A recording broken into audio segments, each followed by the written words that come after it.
वालेकुम स्टूडेंट्स। अब हम नेक्स्ट सब्जेक्ट इंग्लिश करेंगे।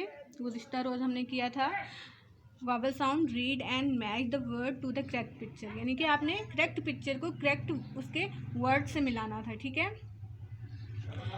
हेड किया था, फैन किया था, बैक किया था और इनको मैच किया था और इनके स्पेलिंग्स आपने कॉपी पे लिखे थे और आपको मैंने लर्न के लिए दिया था। तो आई होप सो कि आपने उसको विद स्पेलिंग याद कर लिया होगा। आज हम नीचे की तरफ आएंगे, यहाँ पर CW लिखेंगे। सबसे पहले हम पिक्चर देखेंगे किस चीज़ की है, कैट।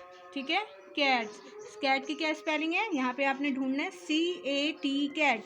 आपने पेंसिल ऐसे लेना है और इसको इस तरह मैच कर देना है। ठीक है, नेक्स्ट पिक्चर किसकी है, एप्पल। एप्पल की क्या स्पेलिंग है, APPLE, एप्पल। ये देखें, आपने एप्पल को ऐसे मैच कर देना है। ठीक है, आगे आपने क्या किस चीज़ की पिक्चर है, मास्क।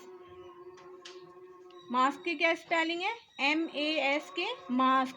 आपने मास्क को मास्क से मैच कर देना है। ठीक है, ये आज आपके 3 वर्ड्स हैं, apple, APPLE, apple, CAT, cat, MASK, mask. आपने इसके स्पेलिंग याद करने हैं और कॉपी पे ऐसे आपने HW करना है। डेट डालनी है आज की और इस तरह काम करना है। APPLE, apple, CAT, cat, MASK, mask. आपने यहाँ पे लेड पेंसिल से लिखना है, इसको विद स्पेलिंग सारा याद करना है। ये आज का आपका काम है।